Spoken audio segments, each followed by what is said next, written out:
Hi, I'm Tatiana from Riding Warehouse, and today I wanted to show you guys how to put your spur straps onto a new pair of spurs. I know sometimes it can be a little confusing and you might end up with a tangled mess, so I just wanted to have this quick how-to video to make sure you got it right the first time.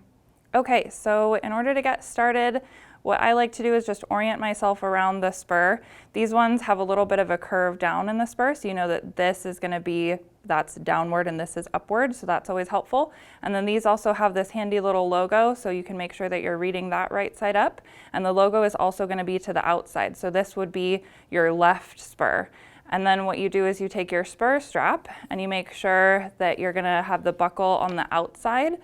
And then what I like to think about too before I get started is making sure that I'm threading it so that I don't end up with too much bulk on the inside of the little spur bar right there. So I'm going to thread from inside to outside to make sure, that I don't end up with a little lump of leather on the inside there. I'm just going to kind of pull it all the way through since you like to have the buckle more towards the outside of the stirrup. And then you just thread through this way as well, make that nice and snug. And then it's kind of up to your personal preference how much strap you want to leave underneath your foot. I like to leave a little bit more instead of too little. That way you're not going to be able to get stuck in your spur when you're trying to get it on your boot.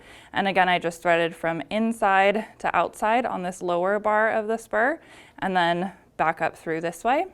And then now you're going to be ready to ride with your spur on your left foot. So then the right hand spur, you're going to just do the same thing. Make sure that the nub is facing down. So this is the downward direction. You have your little centaur logo there. Some spurs have this and some don't, but I really like that these ones do because it means that I'm not going to get messed up. So now we know that the buckle is going to go on the side with the centaur logo. So again, just do exactly the same thing, inside to outside on the top little bar of the spur, and then thread right through. Make sure you pull this all the way down, and then try to leave about the same amount on this spur as you did on the other one, and then thread back up and through. And now you haven't had to go back and forth 10 times to get them the right side out, and make sure that they have the logos on the right side and you don't have an upside down spur. So that's just a nice, simple, easy way to make sure that you have them the right way. So if you are in need of a new pair of spurs or spur straps, you can definitely check out our wide selection at ridingwarehouse.com.